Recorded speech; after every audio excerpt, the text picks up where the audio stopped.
Clara Matt felt the stare before she saw the man. It sliced clean through the chaos, through the pounding bass, through the clink of crystal and the syrupy laughter of people who had too much money and not enough conscience. A single, deliberate pressure that settled between her shoulder blades and refused to let go. She turned, champagne sloshing gold against the flute, and the room narrowed to one point of gravity. Maxwell Wells. He stood apart from the crowd the way a wolf stands apart from dogs. Same species, entirely different rules. Black shirt unbuttoned just enough to reveal the hard line of his collarbone, sleeves rolled once, exposing forearms that looked capable of breaking things quietly. One hand rested in the pocket of trousers cut so perfectly they had to cost more than most people's rent. The other held a glass of something dark and untouched. The colored light strobed across his face, violet, crimson, electric white, but his eyes stayed shadowed, fixed, mercilessly calm. And they were on her. Hi family, do you know getting a script and images, even having to work on voiceovers can be so draining? And that's why I need you to subscribe to my channel to give me the push I need to keep going. It's sincerely not easy, but I am sure your subscription and watch will help me keep going. Thank you so much. Let us continue. 30 feet of heated air and careless bodies separated them, yet the distance felt obscene. Like a joke the universe was telling at her expense. Clara's breath caught, sharp and traitorous. She had walked into parties like this 100 times, Manhattan's richest, most beautiful, most bored, and never once lost the upper hand. Tonight the upper hand was slipping through her fingers like smoke. She should have smirked. Should have arched a brow, turned away, reminded herself that men like him collected women the way they collected watches, briefly, expensively, and without sentiment. Instead her pulse slammed against her ribs, loud enough that she wondered if he could hear it over the music. Maxwell didn't move, didn't blink, didn't grant the room a single glance. The party orbited him and he let it, the way the moon lets tides happen. Then, so slowly it felt choreographed by something darker than desire, he tilted his head. A fractional shift. An invitation wrapped inside a dare. The corner of his mouth curved, not friendly, not cruel. Knowing. Heat flared low in her stomach, reckless and immediate. The champagne suddenly tasted sharper, like it had decided to side with him. Clara felt her spine straighten without permission, felt her chin lift, answering a question he hadn't asked out loud. Across the room his gaze dropped, just for a second, to her mouth, then dragged back up to her eyes. The message was unmistakable. I see you.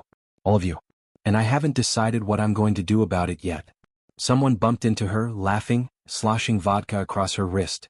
She barely registered it. The bass line throbbed through the floorboards and up her legs, but her body had already tuned to a different frequency, his. Every nerve ending sparked, alive in a way that felt dangerously close to fear. Clara took one involuntary step forward. He noticed. Of course he did. That almost smile deepened, lazy and lethal, and the air between them pulled so tight she could almost feel the snap coming. She didn't know his name yet, but her skin did. Her blood did. Some ancient, reckless part of her that had been asleep for years was suddenly wide awake and whispering a single, terrifying truth. Whoever he was, he had already ruined her for every other man in this room. And from the way Maxwell Wells was looking at her, like the night had just handed him a new toy he intended to take apart piece by careful piece, he knew it too. The song crested. The light strobed white-hot. Clara's heart slammed once, twice, against her ribs. Then he lifted his glass in the tiniest salute, dark eyes never leaving hers, and the promise in that gesture felt a lot like the moment before a fall. She was still staring when the crowd swallowed the space between them for a single heartbeat. When it parted again he hadn't moved. But now he was smiling, small, slow, inevitable. And Clara knew, with the dizzy certainty of too much champagne and not enough oxygen, that whatever happened next had already started the second their eyes met. She just hadn't decided yet whether to run toward it or away. Her body apparently had already voted. His smile lingered like a secret pressed against her skin, and Clara felt the floor tilt another dangerous degree. The crowd kept moving, laughing, colliding, but the space around them had gone still, breath held, as if the entire room understood something she was only beginning to. Maxwell pushed off the wall. One moment he was 30 feet away. The next he was cutting through the party with the unhurried certainty of a man who had never once needed to rush for anything in his life. People parted without realizing they were doing it, drawn aside by the quiet force rolling off him. Shoulders turned, conversations faltered mid-sentence, eyes flicked up and then away, like looking directly at him required permission they hadn't earned. Clara couldn't move. She told her feet to shift, told her body to angle back toward the safety of her friends, but every command dissolved the instant it formed. All that existed was the steady close of distance and the low, relentless thrum in her blood that matched the rhythm of his steps. 15 feet. She saw the faint shadow along his jaw, the kind that appeared only after a long day and spoke of restraint barely leashed. The watch on his wrist caught the light once, heavy, matte black, no flash, and disappeared again beneath the cuff of his sleeve. 10 feet. The scent of him reached her before he did. Something expensive and cold, like winter air trapped in cedar and smoke. It slid over the champagne sweetness in her mouth and rewrote it. 5 feet.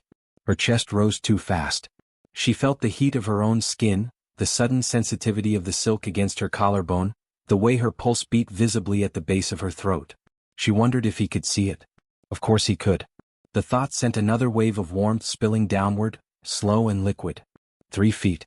Close enough now that the strobing lights no longer fractured between them. They painted him in steady, dangerous color. His eyes weren't black after all, deepest green shot through with onyx, and they were locked on hers with an intensity that felt like fingers sliding along the inside of her wrist. 2 feet. The air thickened, turned humid with shared breath and the sharp edge of want. Clara's lips parted on an inhale she couldn't control. Every inch of her skin felt tuned to the exact frequency of his nearness, waiting for a note that hadn't sounded yet. He stopped. Close enough that she had to tip her chin to hold his gaze. Close enough that the heat radiating from his chest brushed the thin fabric over hers. Close enough that if either of them leaned forward even a fraction, the space between them would vanish. Maxwell didn't lean.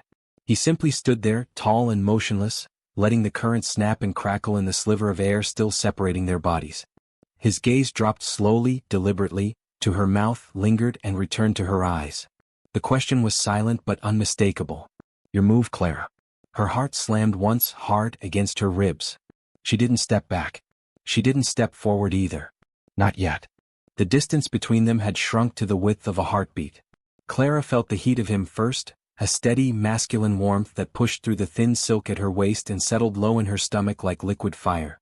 It wasn't the careless heat of the room. It was precise, deliberate, radiating from the inches that still separated his chest from hers.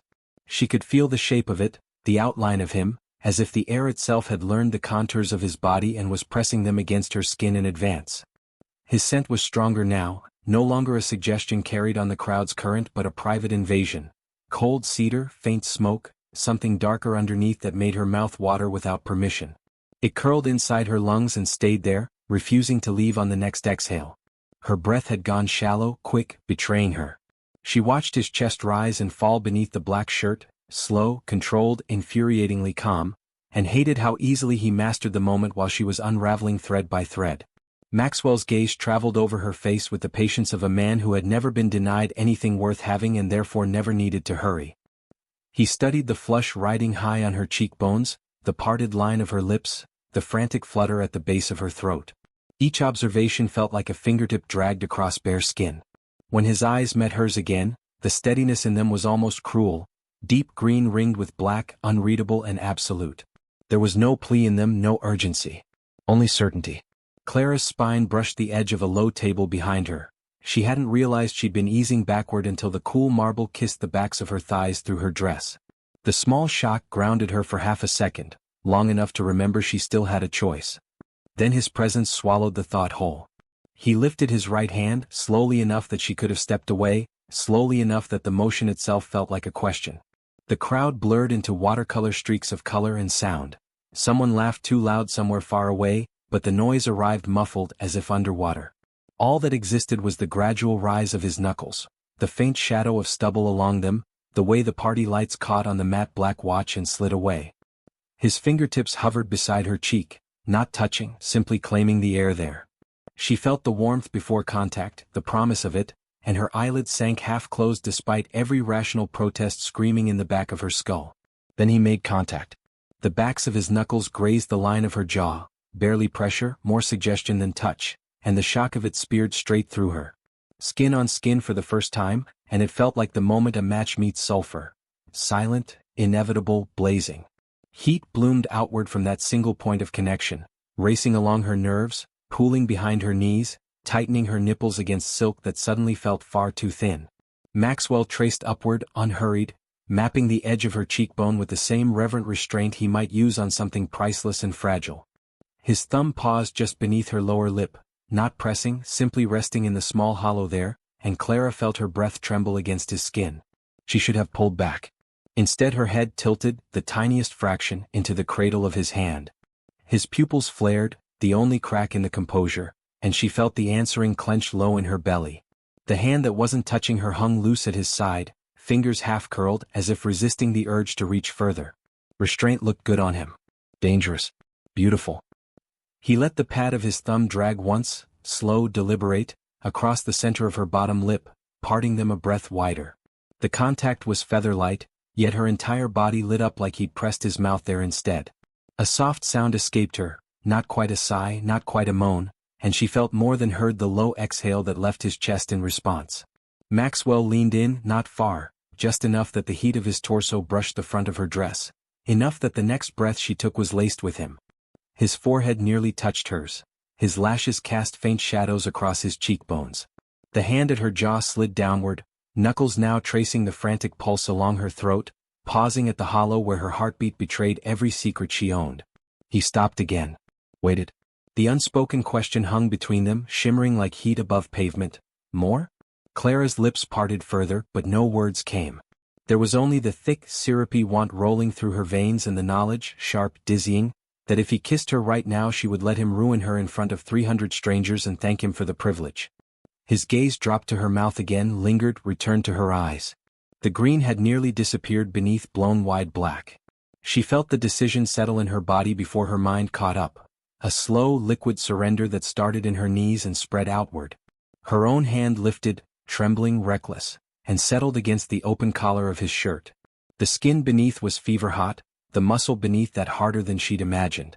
She felt his heart, steady, strong, faster now, and the satisfaction of that small betrayal curled through her like smoke. Maxwell's eyes darkened further. His fingers flexed once against her throat, not gripping, simply reminding her whose hand was there, whose permission she was wordlessly granting. The music throbbed somewhere in another lifetime. The light strobed crimson across the sharp line of his cheekbone. Clara's pulse roared in her ears, loud enough that she was astonished the entire room couldn't hear it. She rose onto the balls of her feet, closing the last inch herself. Their mouths were a whisper apart, breath mingling, heat shared. And still he waited. The choice, the final surrender, was hers alone. Clara's fingers curled into the fabric of his shirt, pulling the answer from her own trembling body. She closed the distance. The instant her fingers tightened in his shirt, something in Maxwell shifted, not a loosening but a sharpening. The hand that had rested so carefully beneath her jaw slid downward in one unhurried glide, knuckles skimming the column of her throat, the delicate ridge of her collarbone, until his palm settled over the frantic drum of her heart. He didn't press, he simply let the weight of it rest there, as though measuring the speed of her surrender. Clara felt the heat of his palm seep through silk and skin alike, branding the shape of his hand onto her sternum. The contact was steady, almost clinical in its restraint, yet every beat beneath it felt louder, more obscene because he could feel it too. Her ribs lifted on a shaky inhale that tasted entirely of him now. His other hand rose, slow enough that the air itself seemed to part for it, and settled at the curve where her waist narrowed. Not clutching, not yet. Just the broad span of his fingers spreading across the dip above her hip, thumb resting lightly against the fabric that clung to her like a second pulse. The pressure was barely there, but the suggestion of strength behind it made her knees loosen. Maxwell watched her face with the same unnerving calm he'd worn across the room, except now the calm had edges. A faint tension pulled at the corner of his mouth, the only outward sign that the leash was fraying. When her hips shifted, an involuntary roll forward, chasing the warmth of his hand, his fingers flexed once, a silent acknowledgement that he'd noticed. And approved. The music had turned heavier, slower, a bass line that throbbed in time with the blood rushing past her ears. Somewhere a glass shattered, laughter spiked, bodies swayed in blurred color, but the sounds arrived distant, wrapped in cotton. All that reached her clearly was the soft drag of his thumb along the seam of her dress, tracing the line where silk met skin just beneath her ribs. Clara's spine arched the smallest degree, pressing her waist more fully into his palm. The movement was involuntary, shameless, and the moment it happened his grip tightened, not painful, not possessive, just enough to remind her how easily he could hold her still if he wanted. The knowledge sent a liquid rush between her thighs. He leaned in a fraction closer. The shift brought the firm plane of his chest against the back of his own hand, trapping it gently between them, and the new pressure against her sternum made her gasp, a soft, startled sound that ghosted across his lips. Maxwell's lashes lowered. He watched the exhale leave her mouth like he was memorizing the shape of it. His thumb moved again, higher this time, brushing the underside of her breast through silk. A single pass, light testing, then gone. The absence left her aching. Clara felt the protest rise in her throat and swallowed it, mortified at how quickly her body had begun bargaining for more. Maxwell's head tilted, the faintest angle, bringing his mouth to the shell of her ear without quite touching. Warm breath stirred the fine hairs at her temple, the sensation arrowed straight down her spine. She felt the minute tremor that ran through his shoulders, the only betrayal that the champagne had reached him too, and it steadied something inside her, knowing he wasn't entirely immune. His hand at her waist slid lower, palm smoothing over the curve of her hip until his fingers splayed across the top of her thigh. The dress was thin enough that she felt every ridge of his fingerprints, every shift of muscle as he adjusted his hold. He paused there, letting the heat sink in, letting her feel the full span of his hand claiming territory that had never belonged to anyone at a party before.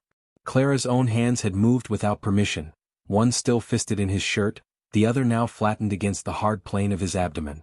She could feel the rigid tension beneath cotton, the way his muscles jumped under her palm when she flexed her fingers.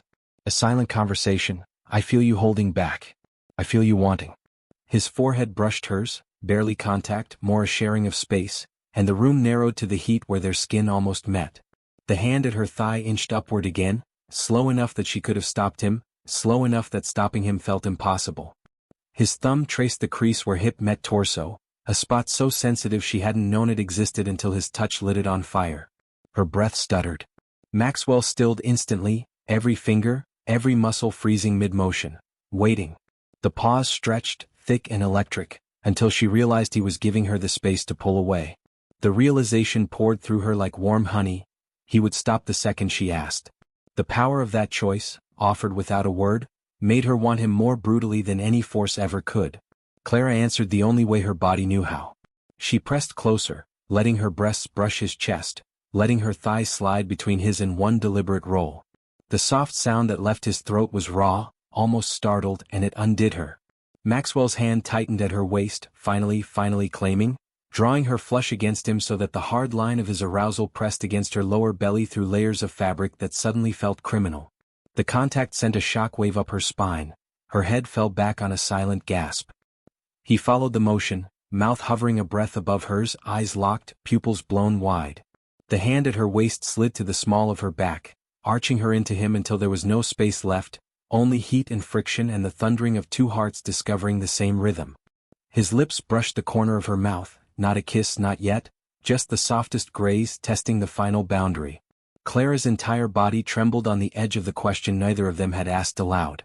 And Maxwell waited, breath ragged now, every line of him coiled and burning for the one word, the one movement, that would let him take what they both already knew was his.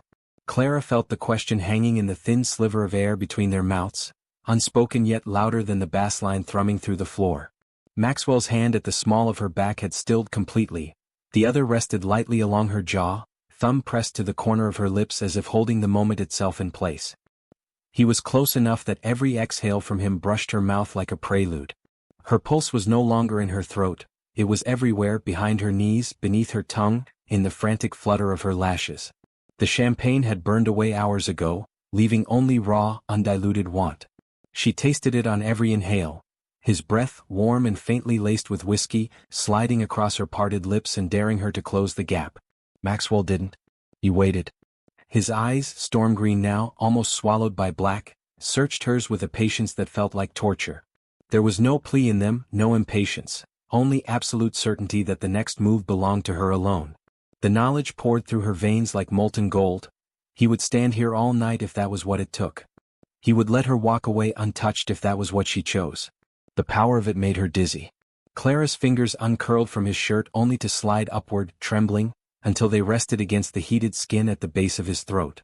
She felt the strong, steady kick of his pulse beneath her fingertips, faster than she expected, and the discovery sent a fresh rush of heat spiraling low. Her thumb brushed the hollow there once, twice, a silent yes that started in her wrist and traveled outward. Maxwell's lashes flickered. The hand at her jaw shifted, fingertips gliding along the delicate line until they cradled the nape of her neck, tilting her face to the perfect angle. Still he paused, forehead barely grazing hers, breath mingling in the space where a kiss should already have begun. His lips hovered a whisper from hers, close enough that she felt the shape of the word he refused to speak. Please. Clara gave it to him without sound. She rose onto the balls of her feet, closing the final distance herself and pressed her mouth to his. The first touch was soft, almost chaste, lips brushing, learning the shape of permission granted. Then his mouth opened against hers, slow and deliberate, and the world tilted violently. Heat exploded across her tongue as he tasted her, deep, controlled, devastating. His hand tightened at her nape, angling her deeper into the kiss, but never forceful. Every increment of pressure asked, waited, took only what she offered. Clara's knees buckled. The arm at her back instantly became steel, holding her upright, molding her fully against the hard length of him. She felt the low sound that rumbled in his chest when her tongue slid against his, surprise, hunger, restraint fraying at the edges, and it dragged an answering moan from her throat. The kiss turned wetter, hungrier. His teeth caught her lower lip in a gentle tug that shot lightning straight between her thighs. Her hands moved without thought, one sliding into the short hair at his nape, the other clutching the open collar of his shirt as if letting go would drop her straight through the floor. Maxwell answered by licking into her mouth with devastating precision, tasting every corner, claiming the small helpless noises she couldn't hold back. Yet even as the kiss threatened to spiral, his grip remained measured, thumb stroking the sensitive skin behind her ear, reminding her she could stop this at any second. She didn't want to stop. She wanted to drown. The music had become a heartbeat in the distance, light strobing crimson and gold across her closed eyelids. Somewhere a woman laughed, glasses clinked, but none of it reached them. There was only the slick heat of his tongue stroking hers, the scrape of stubble against her chin, the way his body had gone rigid with the effort of not taking more than she'd given. Clara pulled back a fraction, just enough to breathe, and felt the loss like a physical ache. Maxwell let her go instantly, lips releasing hers with a soft, wet sound. His forehead stayed against hers, breath ragged now, chest rising and falling in harsh pulls that matched her own. The hand at her nape loosened, sliding down to rest at the top of her spine, still holding but no longer trapping. Their noses brushed. His lashes lifted, and the look he gave her was stripped raw, pupils blown wide, lips swollen and wet, every line of his face carved with want held brutally in check. He didn't speak. He didn't need to. The question and the promise lived in the tremor running through the arms that still cradled her. Clara's heart slammed against her ribs so hard she was certain he felt it. Her lips tingled, swollen and sensitive, tasting entirely of him. The air between them crackled, thicker than before because now they both knew exactly how the other tasted, how quickly control could burn away. She drew a shaky breath that trembled against his mouth. Maxwell waited, patient, lethal, beautiful, letting the next move belong to her again. And God help her, she already knew what it would be. The kiss had ended, yet the current it unleashed still surged between them, stronger now, unshielded. Clara felt it in the fine tremor that ran through Maxwell's forearm where it curved around her waist, in the way his exhale shook just slightly against her upper lip. Their foreheads remained pressed together, a fragile anchor while the rest of the world spun out of focus. Heat poured off him in waves, clean, masculine, edged with something darker that made her stomach clench. It soaked through the thin layers separating them until she couldn't tell where her own fever ended and his began. The hand at her waist had settled more fully, palm flat against the base of her spine, fingers spread wide enough to span almost the entire width of her. Not trapping. Simply claiming the right to hold her steady while everything else tilted. Clara's lungs worked in shallow, uneven pulls. Each inhale dragged the lingering taste of him across her tongue, whiskey and smoke and something uniquely his, until she was dizzy with it. Her own scent, jasmine and warm skin, mingled with his cedar and night air, creating a private signature that belonged only to this pocket of space they now occupied. Maxwell drew back a fraction, barely enough to see her eyes, and the loss of his mouth felt like stepping into cold water after hours in the sun. His gaze swept over her face, slow and deliberate, cataloging every flushed inch, the swollen curve of her lower lip, the faint sheen of moisture at her temple, the rapid flutter beneath the thin skin of her throat. The attention felt as intimate as another kiss. His free hand lifted, fingertips ghosting along the inside of her forearm from elbow to wrist, not quite touching, tracing the air just above her skin. Gooseflesh followed the path like sparks chasing a fuse. When he reached her hand, he paused, thumb brushing the center of her palm once, light, questioning, then laced their fingers together with deliberate care. The simple clasp sent a jolt straight to her core. Her fingers curled instinctively, accepting, tightening. A subtle shift of weight brought their lower bodies into fuller alignment. The hard line of his arousal pressed unmistakably against her lower belly, and the knowledge that she had done this to him, that he was letting her feel exactly how much he wanted her, made her thighs clench. Maxwell's jaw flexed, the only outward sign that the contact cost him. His hips didn't push forward. He simply let her feel the truth and waited to see what she would do with it. Clara answered by swaying closer. The movement was small, almost imperceptible, but it dragged the silk of her dress across his shirt front and drew a low, involuntary sound from his chest, barely audible, felt more than heard. The vibration traveled through bone and muscle until it settled between her legs like a second heartbeat. The music had slowed into something liquid and filthy, bass rolling through the floorboards and up into their joined bodies. They moved with it without thinking, a gentle, unconscious sway that brought her breasts against his chest on every inhale, took them away on every exhale. Each brush of fabric against fabric sparked fresh heat, each retreat left her chasing the next contact. Maxwell's hand released hers only to slide upward, knuckles grazing the sensitive inside of her wrist, the tender hollow of her elbow, the soft skin just beneath the cap of her shoulder. When he reached the strap of her dress, he traced its edge with a single fingertip, slow, reverent, then let his palm settle over the bare curve where neck met shoulder. The weight of it grounded her even as it unraveled her. His thumb found the frantic pulse beneath her ear and pressed once, gentle, possessive, measuring her response. Clara's head fell back a fraction, offering more skin without conscious decision. The silent invitation hung between them, shimmering. Maxwell accepted with the softest brush of his mouth along the line of her throat, not a kiss, only the warm drag of parted lips and the faint scrape of stubble. The contact was so light she might have imagined it, except her entire body arched into the promise of more. Her own hands had found their way beneath the open collar of his shirt, palms sliding over the heated skin of his upper chest. She felt the rapid thud of his heart beneath her right hand, the flex of muscle as he fought to keep the rhythm of their sway controlled. When her thumb brushed across a flat nipple, his breath hitched sharply against her neck, the first crack in the armor, and the sound poured gasoline on the fire already licking through her veins. Maxwell lifted his head. The green of his irises had nearly vanished, swallowed by black. He studied her for a long moment, searching, weighing, then let his forehead rest against hers again. The hand at her shoulder slipped lower, tracing the line of her spine until both arms encircled her fully, drawing her up onto her toes so that their mouths hovered a breath apart once more. Clara could feel the question building behind his silence, patient and inexorable. Not asking yet, simply gathering, the way storm clouds gather before the first drop of rain. Her lips parted on a trembling exhale that tasted of anticipation and surrender. Maxwell's arms tightened the smallest degree, anchoring her against the full, unmistakable evidence of how much he wanted the answer to be yes. And Clara, heart racing, skin flushed, every nerve singing, realized she had never wanted anything more than to give it.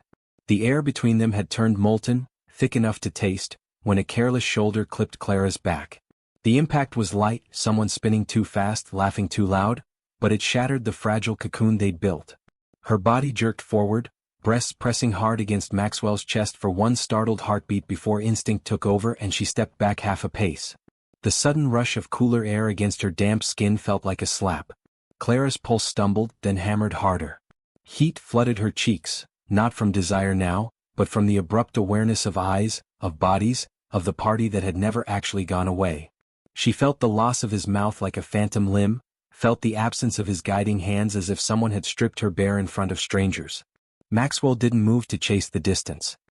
His arms dropped slowly to his sides, deliberate, giving her every inch she'd taken.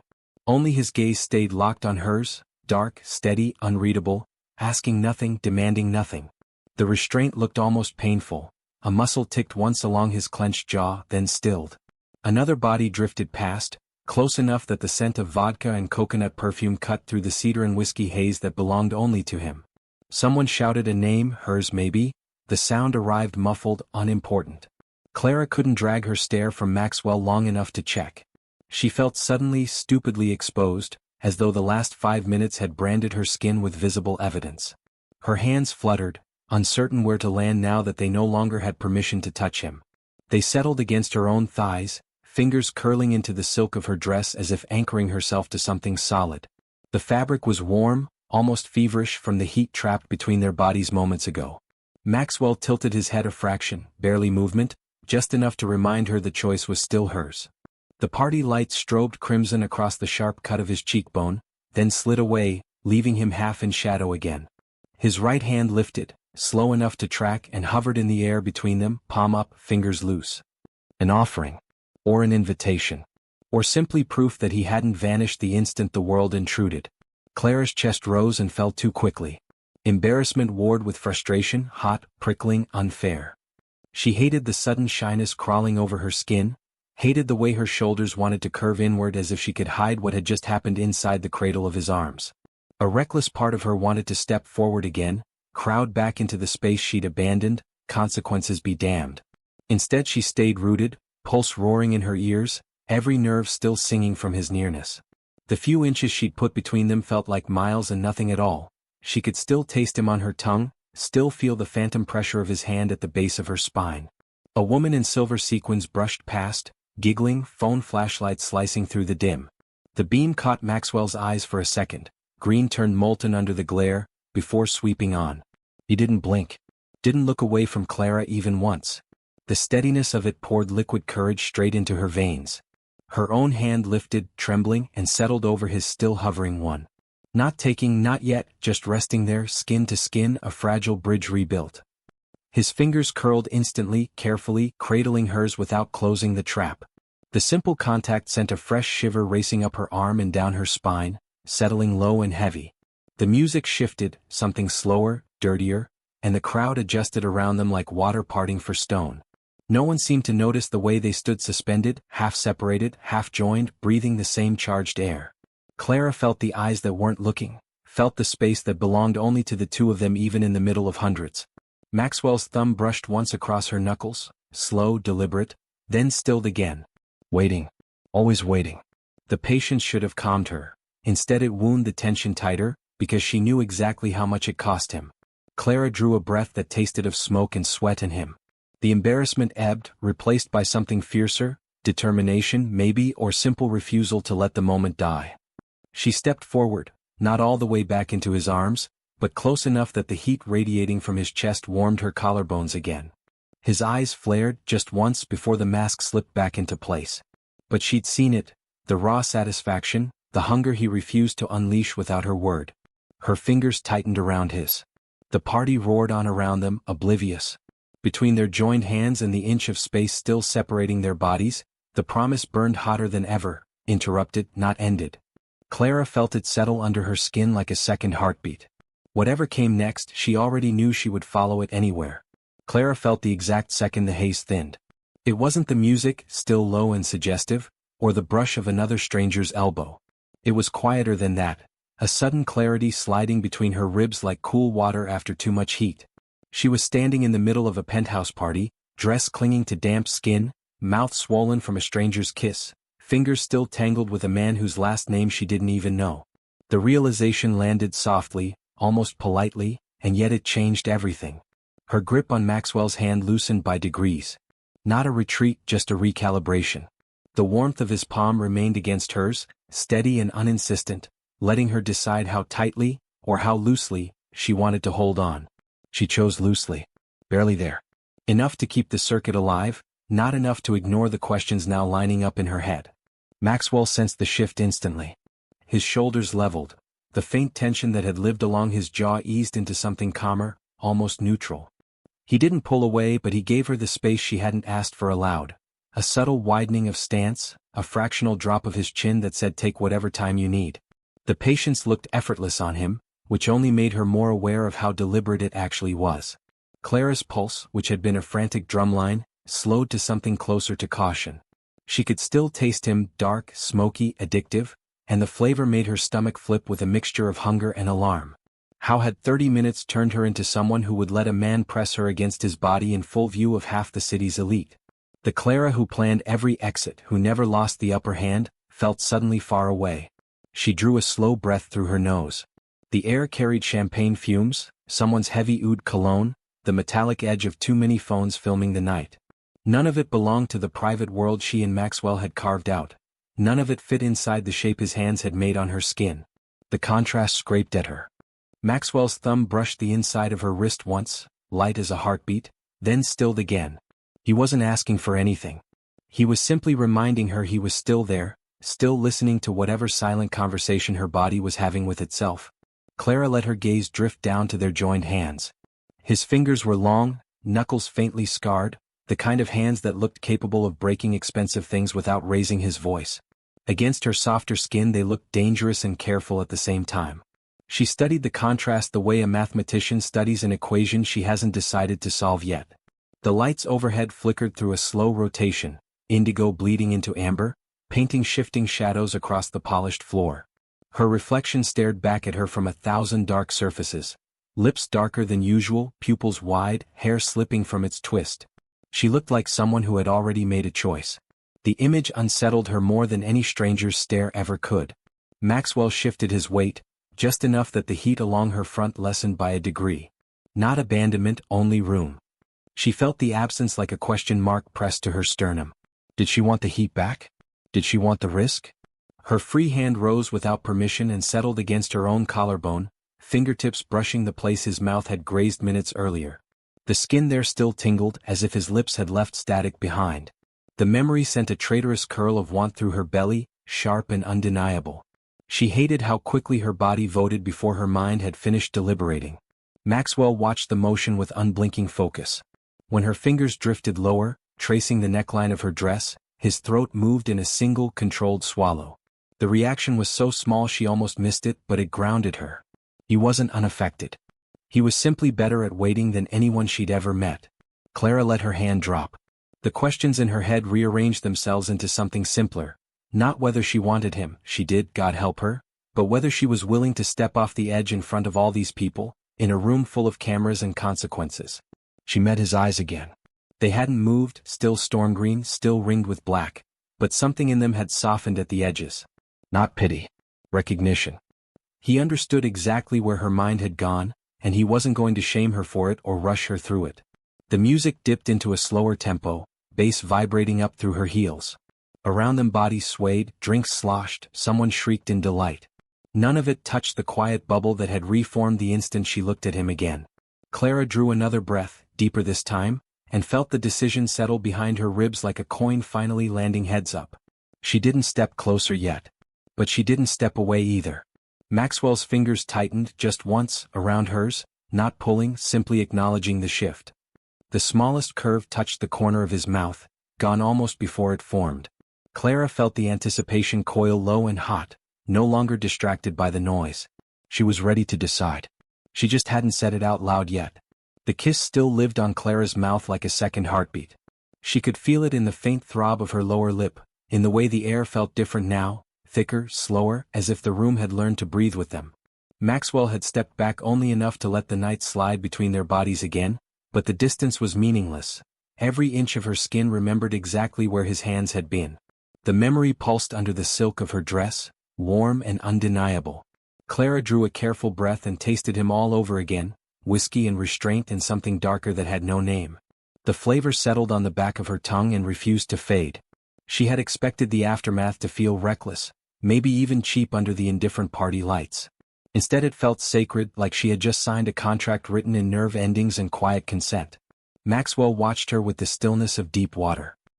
He hadn't moved farther away, only shifted his weight so that the heat radiating from his chest no longer pressed against her but hovered, waiting. One of his hands hung loose at his side.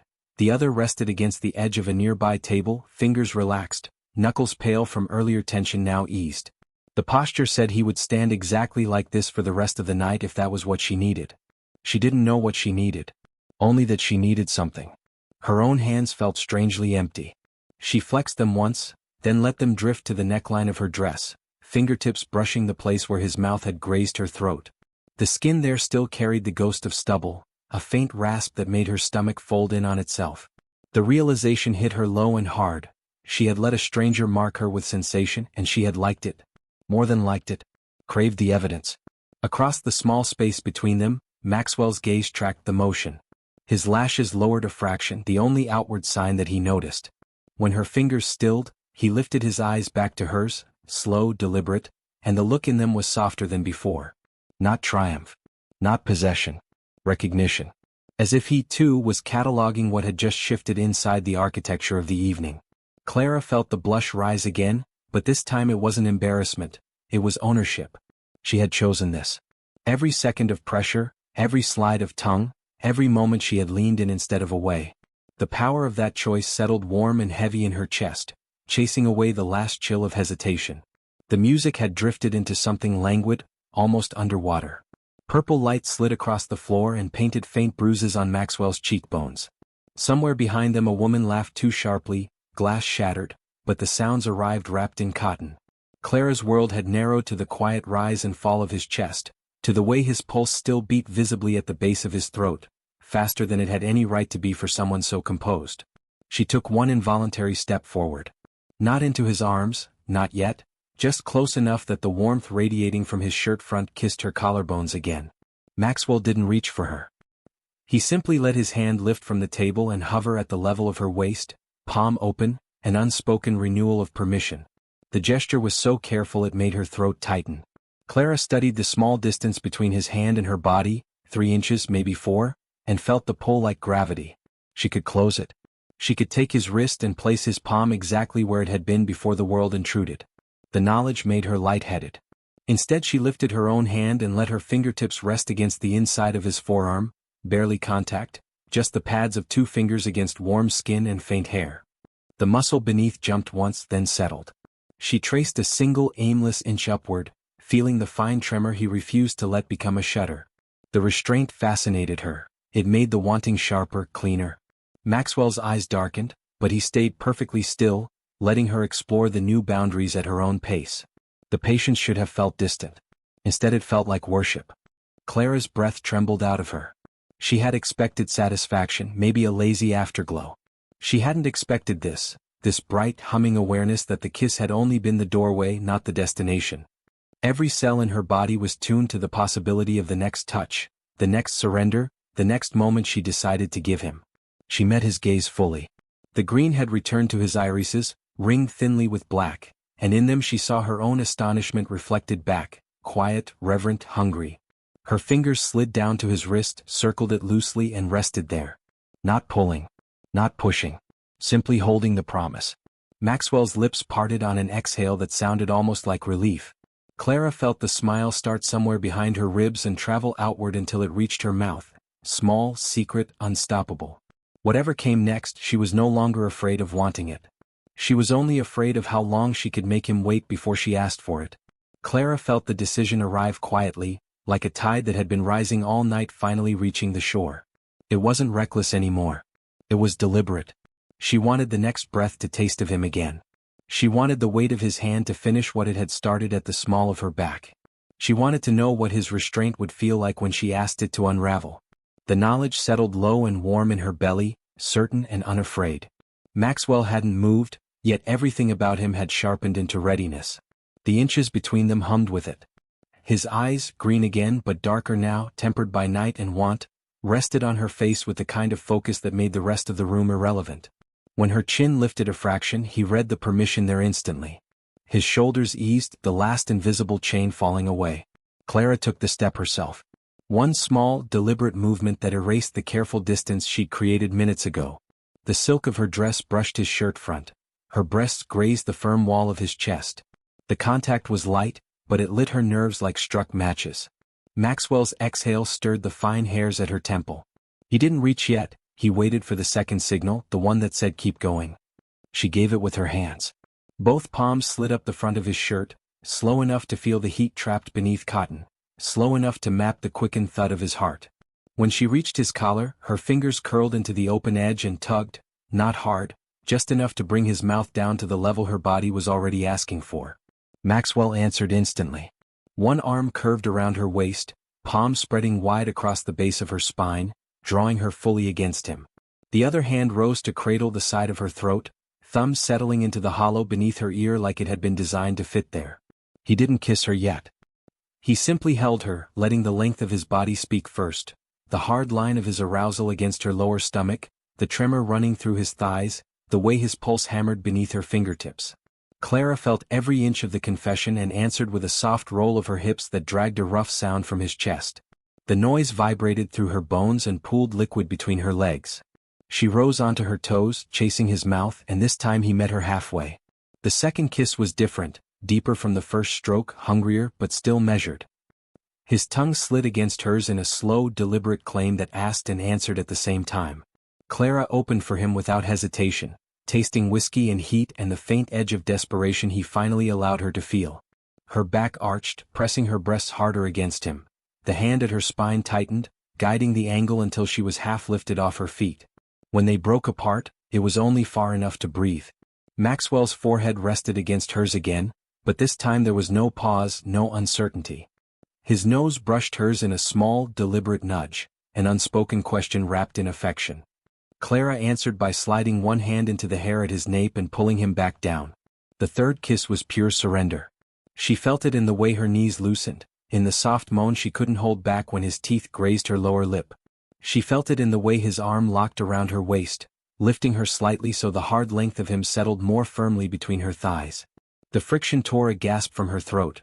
He swallowed it with another slow, drugging kiss that promised hours, days, entire nights of this if she wanted. Clara wanted. She broke away only long enough to draw a shaky breath against his mouth. Her fingers tightened in his hair, anchoring them both. More, she whispered, not a plea, a declaration. Maxwell's eyes flared. The arm around her waist shifted, hand sliding lower to cup the curve where thigh met hip, pressing her tighter against the evidence of exactly how much more he intended to give. His other hand slipped from her throat to tangle with hers, fingers lacing, squeezing once, an unbreakable promise. Clara felt the smile start somewhere behind her sternum and bloom outward until it reached her lips, her eyes, the sudden lightness in her chest. She had expected hunger to feel frantic. Instead it felt like coming home to a place she hadn't known existed until his mouth found hers. The party still swirled around them, lights, music, careless laughter, but none of it mattered. The only reality was the man holding her suspended between one heartbeat and the next, waiting for her final yes. She gave it with her whole body, hips rolling again, mouth brushing his, fingers tightening around his. Maxwell's answering growl was low and satisfied. He bent his head, lips grazing the shell of her ear. "Then let's get out of here," he murmured, the first words he'd spoken all night, rough with want and laced with certainty. Clara's heart flipped, soared, and settled into a new rhythm entirely. She nodded against his jaw. The night had only just begun.